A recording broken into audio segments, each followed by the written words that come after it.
Good afternoon. This is Brian Watkins, Bryon from Las Vegas, Nevada. It's November the 15th, 2013 at approximately 1:40 in the p.m. Now, today's topic I'm going to be discussing is very critical and very important, and more people are starting to be educated on this very bad problem we have in our country.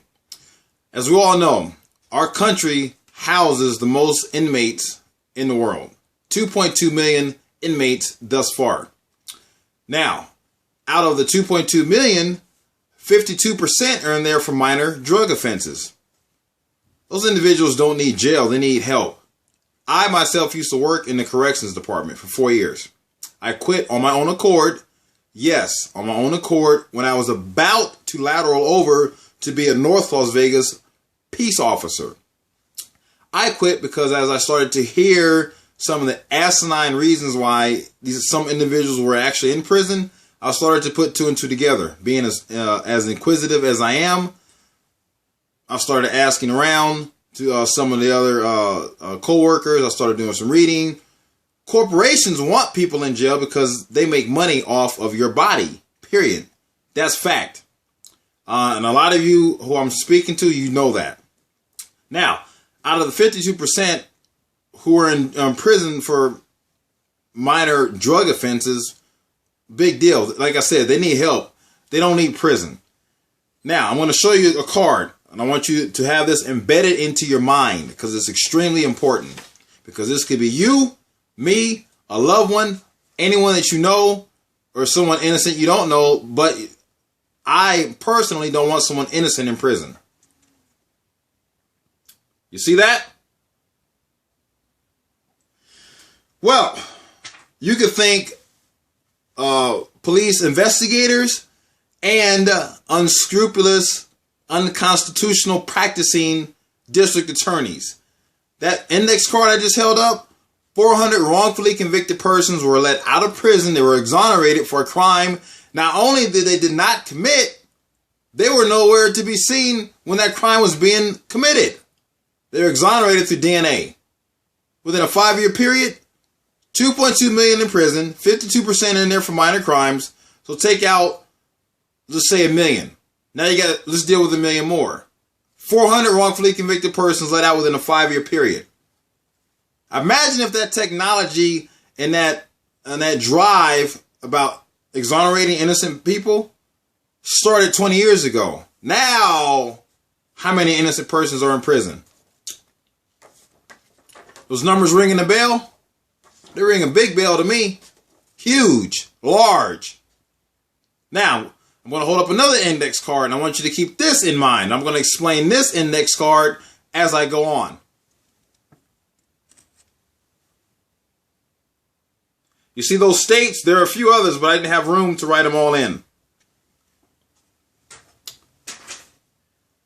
The topic is jury nullification.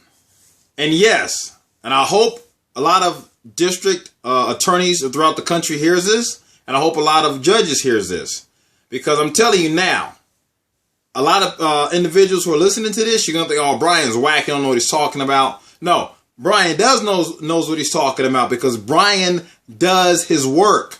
Brian does his due diligence. Brian researches and reads, and reads again. FIJA.org. FIJA.org stands for Fully Informed Jury Association. Look it up. They're in Montana. And they're spreading rapidly. Now, to you attorneys who don't like me saying this, I don't care. I can care less. I don't care about your feelings, what you like, don't like, what you do, what you don't do. I don't care. I don't care. Only thing I care about is that you do your profession within the Constitution, and you don't do it. So individuals like myself are going to remind you about your oath per Title V, United States Criminal Code Section 3331. Yeah, you know about that. I know you do. Because you swore to protect and defend the Constitution, which a lot of you don't do. Somewhere along the line you got lost. I don't know, but that's all right. I'm going to take your hand like a little child that you are. I'm going to remind you how to read and write and understand the proper law. Yes. And And then we, the people of this constitutional republic, are going to force you to practice and enforce the right law, not quasi de facto law that gets innocent people thrown in prison, which you all don't care about. You can care less. Am I right or wrong? To those who are listening to this, you know exactly what I'm talking about. You just don't have the guts to admit you're wrong. Now, I'm going to read you some quotes. Two of my favorite quotes by a founding father and former Chief Justice of the United States Supreme Court. The highest court in the nation, which are Article 3 courts. Now, John Jay in 1789 says as follows: the jury has a right to judge both the law and the facts in controversy. Yes, the jury does. John Jay, 1794. We'll fast forward. Just to reiterate, the first quote I said was in 1789. Just in case I mixed it up. I don't think I did. The first quote was in 1789. This quote was in 1794. The concept of jury nullification was present in English common law and therefore is now exercised in American common law. Now, for those of you who don't know what common law means this. We live in a common law, case law jurisdiction because we are a United States. We are a constitutional republic. Example. Say, for example, crime A happened in the state of California. They were exonerated, whatever. An individual in crime B in the state of Maine wants to use an example to prove their case from crime A in California. They can do that, and most likely, if it's credible enough, they'll win. That's what that means. You can use another case in another municipality, another jurisdiction to defend your case. And that, that's titled Judicial Adjudication of Facts. Something along those lines. But that's what that means. So, if a district attorney lies to you, and they will say you can't use that. If a judge lies to you, and they will say you can't do that, they are lying to you. Yes, you can. Yes, you can. And if they have any problems, you ask them. Okay, well, Your Honor, district attorney, are we operating in the common law jurisdiction, equity law jurisdiction, or admiralty maritime law jurisdiction? Ask them. And they have to answer you. It's one of the three. And one Supreme Court case decision in 1900 states, and is still valid, maritime admiralty law is intertwined with common law. That's another topic at a later discussion. I'm going to stick to jury nullification. Some history about jury nullification. Recently, I found some more facts dating back to the 1200s. Prior to that, I found facts dating back to the Quakers in the 1600s. So we'll go to the 1600s, which is fine. 1600s, the Quakers were constantly charged with the crime because they refused to practice their religion in the English church, and they wanted to practice it in their own church. Now, forget about what the so-called crime is about. Concentrate on what person's rights are being violated. That's the key. And how they're being violated. That's the other key. That is called unalienable, inalienable rights. That's what that's called. Some persons will pronounce those two words, unalienable or inalienable. I've heard a lot of people pronounce them unalienable and inalienable rights. Those are the rights you're born with. Those are what the founding fathers believed, said, wrote down, preached, so forth and so on. Those rights are then supported and protected by the United States Constitution. So never tell someone you have, oh, this is my constitutional rights. No, no. The Constitution enforces your rights. The Constitution really cements your rights that much more. You don't have constitutional rights. You have unalienable, inalienable rights supported and defended by the United States Constitution in this constitutional republic. Getting back to the Quakers, a lot of their trials, the jury nullified those laws. Yes, they made laws with the jury. And yes, this is my point. This is the crux of this video. Just because a law is written and it's all nice and ooh, it looks nice and pretty on paper and chronological order and blah, blah, blah, you don't have to follow it. And don't think that you do. You don't. People think that because it's been a standard practice through the decades. So you assume you have to follow it. And by the way, speaking of assumptions, it's an old saying in the military. Curse word I won't use. I'll replace the curse word. Assumptions are the mother of all mess ups. When you assume, it gets messed up. Don't assume. Educate yourself and understand the real facts that's going on in this country, in this world. That the powers that be, people who run the laws, that they suppress from you so very, very, and they do it very well. It happened to me too. It happened to all of us. And another thing, if you ever get called to jury duty, you want to go to jury duty because actually a jury decision actually makes laws indirectly, believe it or not. And don't think when you go to jury duty that you have to take an oath and follow that oath and follow judge instructions, because that too is a lie. Flat out lie. Lie, lie, lie, lie, lie, lie. And I know eventually some of you attorneys and judges are going to be listening to this, shaking your heads. You're going to be shaking your heads because you're upset because the truth is coming out. And by the way, I live in Las Vegas, Nevada. Any of you want to have a conversation, a vis-a-vis, we can do that. You can wake me up right on my bed, 3:27 in the a.m., and we can have that vis-a-vis. I don't care. We can have it. We can have it, baby. Any way you want it. Because you know you're wrong. And I will bring my stack of facts, Jack, to support any and all things that I say. So, I'll show you yours, I'll show you mine if you show me yours. You're not going to like what I'm going to show you. Because in fact, I'm going to read some of them to you right on these cue cards. Yep. They're called Supreme Court case decisions that also support what I say. Now, from the 1600s to the Quakers, now we'll go to the 1850s with the Fugitive Slave Act. You know why a lot of the abolitionists were not convicted when they were charged with serious crimes helping slaves? Because the jury nullified the laws. Now, we'll fast forward to 1873. And to you women, you really want to hear this. Susan B. Anthony was indicted for voting. It's a shame that we had a constitutional amendment to give women a right to vote, but another topic at another discussion. She too took the chance. She did it on purpose too, by the way, to bring awareness. Some things I'm going to be doing in the near future on purpose to bring awareness to this younger generation.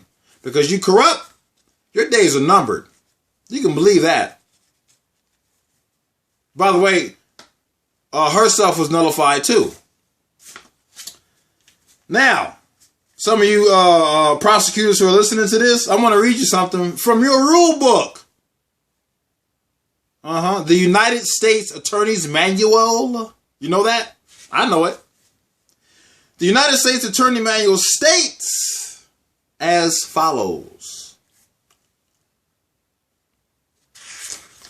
Prosecutors must recognize the grand jury is an independent body whose functions include to investigate crime and the initiation of criminal prosecution, but also the protection of the people from unfounded criminal charges. That reminds me. Oh, looky here. This happens to just pop out of thin air. I love it. This stuff just comes to me. You see that book?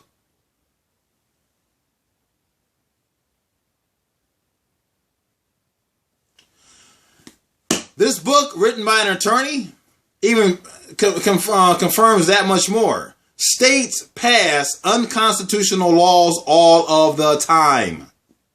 They do. I'm going to do a YouTube video about that. I'm going to do a lot of YouTube videos. Remember my name, Brian Watkins. And you're going to also know why, be very well informed and educated why I'm suing the Las Vegas Police Department for false arrest, which I can unequivocally, without a doubt, prove. The police report compared to the surveillance tape. Yeah. Yep. Sure can. Now, some of you may be thinking, oh, well, is this personal? Yeah, it is. It's very personal. Not only to me, it's an innocent people sitting in prison. Because those innocent persons miss birthdays, holidays, walks in the park, driving a car, drinking coffee, intimacy, going to college, watching TV, playing with the dog. I can go on. But you give them, that's not fair. It's not right. That's not right. Because that can be you, me, or anybody else. Now, I'm going to read you a federal court case decision by a man who was a very staunch believer and advocate for fully informed jury association. His name is Julian Hecklin. United States versus, you can look it up. United States versus Julian Hecklin, capital Heiklen. He was convicted under a criminal code, Title 18, United States Criminal Code, Section 1504, for tampering with the jury. You know what he was doing? He was simply handing out leaflets that the Supreme Court ruled on in 1983 that you can do. You can hand out any kind of leaflets you want outside of any federal courthouse or any kind of courthouse period in our country because you are exercising your First Amendment. That's what you're doing. Freedom of speech is what it falls under. Yeah, he got tried and convicted. But you know what happened? A constitutional Article 3 judge who was righteous, forthright, professional, ethical, moral, overturned that conviction in April 19th, 2012. Now I'm going to read you some Supreme Court case decisions. United States versus Benjamin Spock. Citation number 416 F2D 165, First Circuit Court, 1969. He was found guilty. However, it was later overturned because the judge committed prejudicial error because he told the jury to answer 10 or 12 questions, yes or no. You can't do that, Judge. That right there is jury tampering. Lying to the jury when they ask you about jury nullification, you say no, the district attorney says no, that's jury tampering right there. And you're also lying under oath. And you're also violating your oath, Title 5, United States Criminal Code, Section 3331. The oath is extremely important. The oath is your bread and butter. I repeat something out of the Old Testament. This is where the oath comes from. So you really messing up when you lie like that.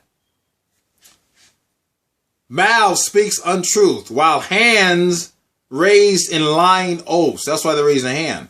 Because the mouth don't mean nothing. But when you raise that right hand, just like our Constitution cements our inalienable rights that we're born with, well, raising that right hand cements that you really will support and defend the Constitution. That's what that means. Look it up. Because a lot of our laws comes from the Bible. In fact, all of our laws come from the Bible. Read about it. Wood versus Georgia, citation number 370, U.S. 375, 1962. Now, this is a very, very good one because I'm going to read to you what the court said about it regarding jury nullification. The independent grand jury is described as a body with powers of investigation and inquisition, the scope of whose inquiries is not to be limited narrowly by questions or propriety or forecast of the probable result and of the investigation. When you're on jury duty, you're pretty much a detective, you're the judge, jury, you're everything. You have more power in that courtroom than the judge. The jury foreman, if I recall, and correct me if I'm wrong, you have more power. You can have the judge removed. Now, let me explain to you how powerful your decisions are being a jury. There's a man. I go down to the District 1 courts, the Article 1 courts in Las Vegas, Nevada to listen into arguments. There was a man in there. Nice guy. no problem, no threat to society whatsoever. He was prescribed medical marijuana living in Colorado. He moves to Vegas. He gets busted with small amounts of medical marijuana. Prosecutor wanted to throw the book at him. Medical marijuana. Wow. Ooh, gee, he's a hard criminal. Had that gone to trial and you heard all of this, the judge may turn to you and say, well, you have to follow this, and this instructions. Number one, no, you don't. No, you do not. No, you do not. No, you don't. And I will bet my life on that you don't. Man, I'll bet my life on it now because I already know for a fact you don't. I already know you don't. Those are the facts. I have the facts. If you don't believe me, look it up for yourself. Then the district attorney may try to not allow jury nullification, which that too is a lie. Which, by the way, the Las Vegas Review-Journal, the paper I hear, supports jury nullification. Dr. Congressman Ron Paul supports jury nullification. Lots of Republicans and Democrats support jury nullification. A lot of Republicans mostly. So a lot of you people who like to bag on Republicans all the time, I wouldn't do it if I were you. Because both parties, to me personally, are messed up. However, it's kind of funny how the Republicans report jury nullification a lot more than Democrats. I find that kind of odd. But that, too, is another discussion at a later date. Now, back to what I was saying. Because I digress, but I'm getting back. Had that gone to trial, you as a jury, you can listen to all you want. You can say, okay, we're not guilty. Bam! You just set a court case precedents that can be used throughout the country. Technically, you just made a law. Indirectly. But you made a law. That's how powerful jury nullification is. And we all, yeah, I got jury duty. Oh, I don't want to go. And now, knowing what I know now, shoot. If I had if I had the resources, I'd want to go to jury. I'd be like this. I want to go to jury duty every day of the week. 365 days a year. Yes. Uh-huh. Sure do. Yeah, I know. I'm exaggerating a little bit, but honestly, in all honesty, at least 8 to 9 months out the year, I go to jury duty. Absolutely. Because also through extensive research, and this is extensive research I've done by examining the jury indictment process, which is another video at a later date. Oh man, prosecutors, you manufacture and fabricate a lot of things. Yeah, you're dirty. You are dirty. How do you sleep at night, by the way? You know what? Dumb question. You don't care. Why would I ask such an asinine question? You can care less. Georgia versus Brailsford. Brailsford. Citation number 3. US 1, 1794. This is 1794. This is how long jury nullification has been thrown around. Presiding judge of the court was to instruct jury nullification. And then, I think something like 50 years after that case, the judge was not forced to tell jury about jury nullification. The reason is this, because shortly before that time, the bar, which stands for British Accreditation Regency, was erected right here in our country in 1879 in the state of Indiana, when Indiana became a statehood in 1811. Why the bar was really erected in America? Oh, you're going to love that. That's another video at a later date as well, which also will explain why our judicial system is so corrupt and messed up.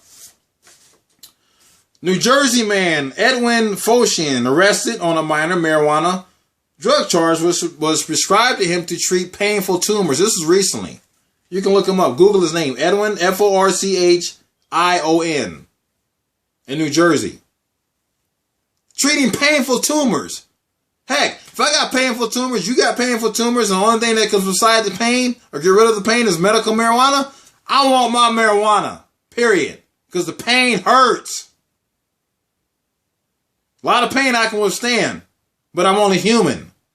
I can only withstand so much.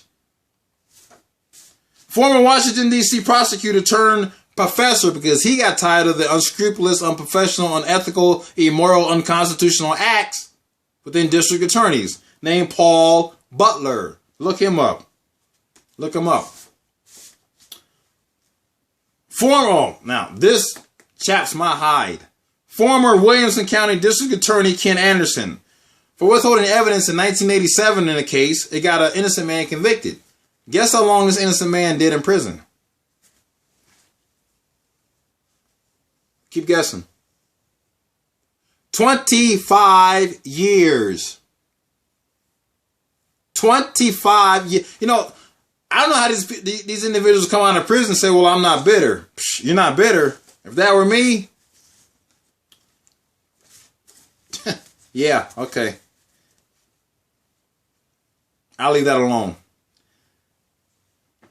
Dr. Congressman Ron Paul, Las Vegas Review-Journal, Case Western Reserve Law Review, Washington and Lee University Law Review, the Military Law Review, and the Canadian Law Reviews support jury nullification.